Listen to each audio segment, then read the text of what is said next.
Bonjour, je m'appelle Nicolas et je suis un prof heureux. Aujourd'hui, une vidéo particulière, une vidéo en immersion au sein de ma classe.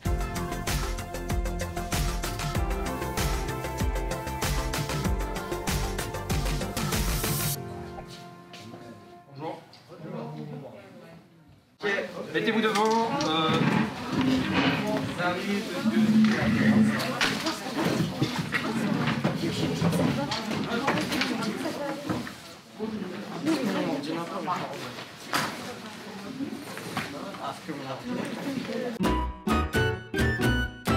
La vie cellulaire en titre et dessous rappel.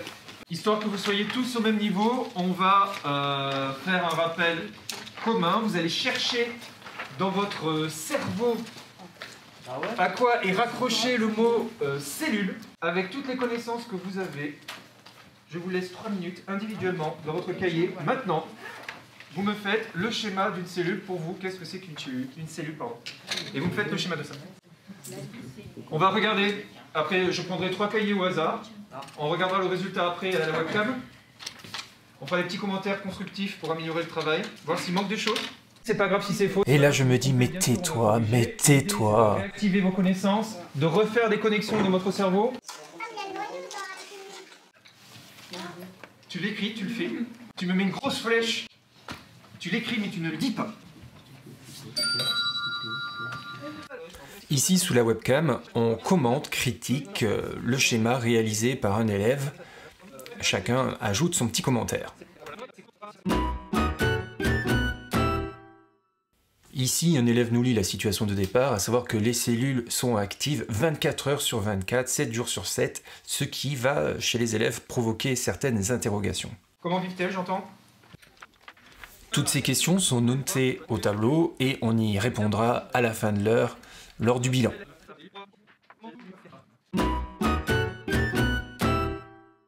Là, classiquement, je dis, pour répondre à ces questions-là, on va travailler différentes compétences aujourd'hui qui sont symbolisées dans mes cours par des badges.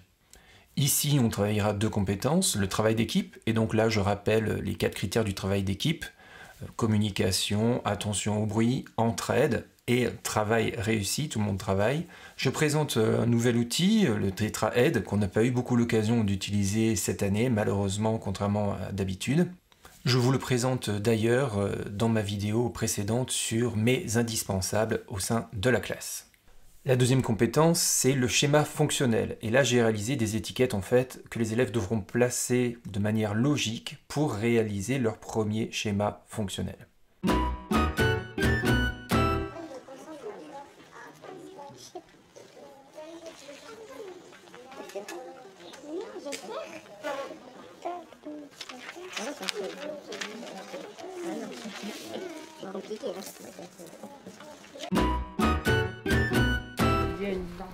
N'oubliez pas le kit de cellules aussi. C'est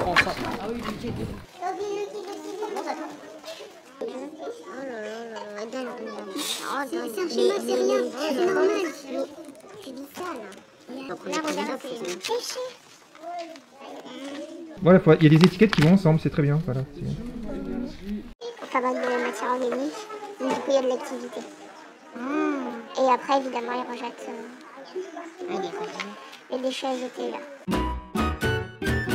Pour les groupes les plus en difficulté, il y a une fiche coup de pouce qui est en fait le futur schéma attendu avec des trous à l'intérieur. Ça leur permet d'avoir une première architecture pour le schéma.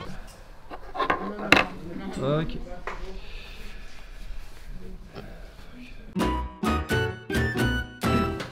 Pour conclure le cours, je pose des questions et ensemble on rédige le bilan qui est noté dans le cahier avec le schéma complété.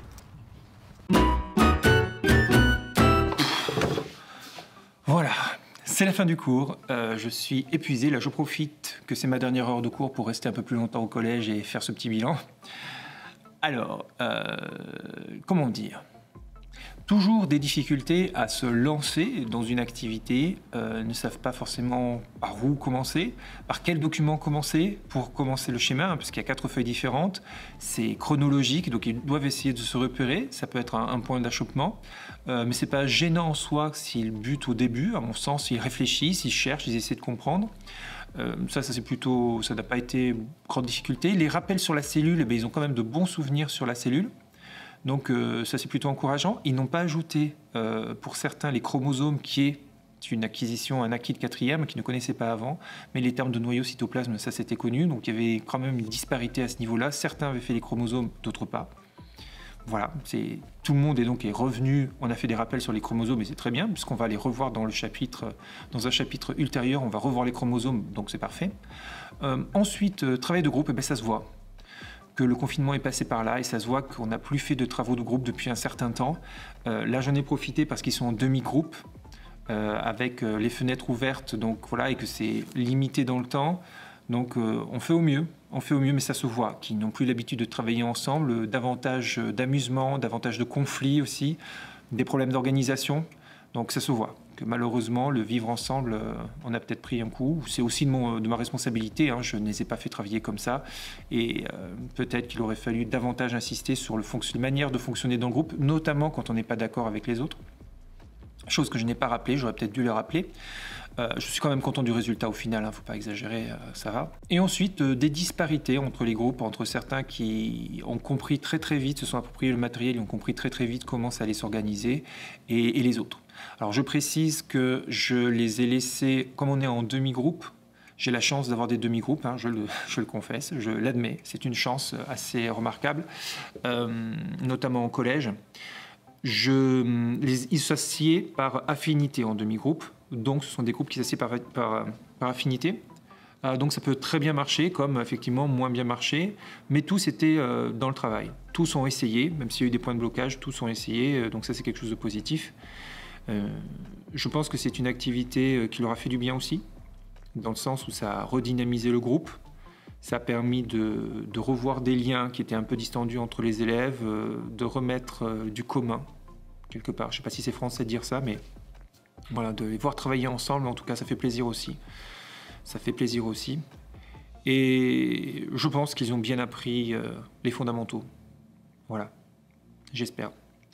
On verra la prochaine fois, quand on reprendra tout ça. On refera une petite analyse du travail de groupe et de ce que ça a donné, puisque, vu le temps dont je disposais, on n'a pas eu le temps de faire un retour sur le travail de groupe, les points positifs, les points négatifs, ce qui a fonctionné dans le groupe et ce qui n'a pas fonctionné, chose que je ne fais pas assez. Et c'est quelque chose qu'il faut vraiment que je fasse davantage, d'un point de vue un peu méta, c'est-à-dire qu'est-ce qui a fonctionné, moins bien fonctionné. C'est quelque chose qui est important, mais y revenir pendant l'heure de cours, on a tellement de choses à faire. Il faut peut-être que je découpe ma séance différemment pour gagner du temps d'un côté et essayer de faire ce travail d'analyse de groupe. On verra ça, on verra une prochaine fois. De toute façon, c'est une reprise petit à petit. C'est pas très grave non plus. Hein. C'est pas très grave. C'est juste, voilà. Ce que je vous montre là, c'est une petite pratique réflexive sur ce qui a été, ce qui n'a pas été.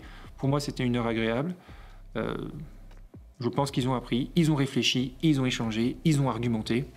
Après tout, c'est déjà pas mal. Hein. C'est déjà pas mal. Le travail de mémorisation, on va continuer à le faire par la suite. On va rappeler les fondamentaux encore une fois et ça devrait bien se passer. J'espère que cette vidéo au cœur de la classe en direct, théorie, cours prévu, contre la réalité, c'est un format qui vous a plu. Moi, j'ai trouvé ça sympa à faire. Je pense que je vais avoir beaucoup de boulot au montage, mais ça, c'est mon problème. Et en attendant, hein, n'oubliez pas, soyez heureux. Ciao. ADN, ça s'écrit A-D-N. Il y a des gens qui font des fautes d'orthographe sur ADN, on fait attention. Je ne plaisante pas. C'est possible. Ah ouais, ok. Ah, il se complique la vie, hein. Ah, c'est se compliquer la vie pour rien.